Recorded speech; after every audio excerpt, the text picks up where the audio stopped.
অনেক বিস্তৃত অঞ্চল জুড়ে এবং এখানেও আপনারা এই সোনাঝুরি হাটের মতো নানান কিছু পেয়ে যাবেন। সত্যি বাউলের দেশ, রাঙামাটি রাঢ়ভূমির এই যে সুর, সুর সত্যি প্রভাবিত করে তোলে আমাদের।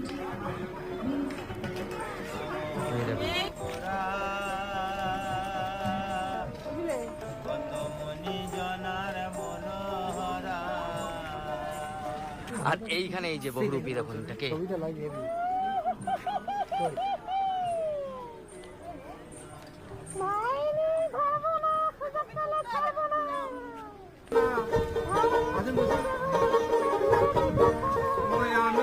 গ্রামবাসীরা কৃষিতে ধান কিংবা চাল করার ব্যবস্থা করছেন। আসছি আসছি পিঠের ব্যবস্থা হবে তো।